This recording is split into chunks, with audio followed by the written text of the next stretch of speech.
Енді әке ең үлкен сөз, жақсы сөзі осы. Осының баласы, әкесіне рахмет, осының анасына рахмет деген сияқты. Жаңа бір кісі өмірден озған, бір өте енді қалай айтса болады,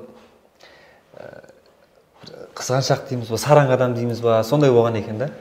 Жаңағы ортада өзен болған, тура өзеннің бойында бұның есік алдынан көпір өтеді екен да.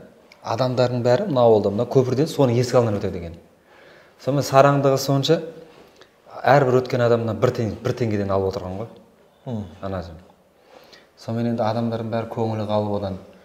Сонымен өмір өте береді, бір күні ана кісі ауырады қатты. Ауырып жатқан кезде қараса, ешкім халын сұрап келмейді да. Енді әбден енді есік алдына тегін көпірден ақша алып отырған кім бар еді енді? Сонымен бұның жаңағы ауруы өлімге көрінеді ғой енді. Өлетін сияқты болып, сонымен баласын шақырып айтып, балам, мен көрдің, ауырып жатырмын, мен өмірімде жақсылық істей алмадым. Мынау көпірден әркім ақша алғаным үшін менің жағдайым бір адам келіп сұрамады. Бірақ мен саған бұйырам, енді әкенің несі аманат қой енді. Саған бұйырам, ертең мынаның әкесі жақсы деген ат алып бер маған, мен өмірден өткен екен дейді. Сөйтіп жарайды дейді, енді ана бала не керек, онда ол үшін даналық керек. Ана қалай әкем атын шығарам, не істеймін.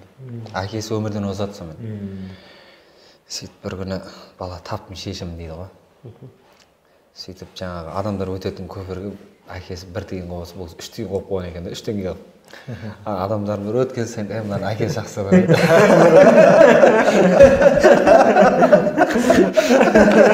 Мен көпірді бір үлгейді сөйтіп ме деп. Мен жақсы күтіп отырмын. Бірақ енді ол бала айтқызды ғой. Айтқызды ғой енді, берді аманат. Енді әйтеуір басы жетіп айтқызғанда, мынаның әкесі жақсы адам еді, бір теңгеге қалған айтып отырып. Сол айтпақшы, ол жақсы, әкең жақсы болса да, жаман болса да, ол балаға міндет. Балаға міндет. Ертең осының баласы мына әкесіне рахмет, анасына рахмет деп айтқызу да. Сол үшін сол ата-аналарымыз жақсы сөз естіріп жүрейік деген ниет бар менде.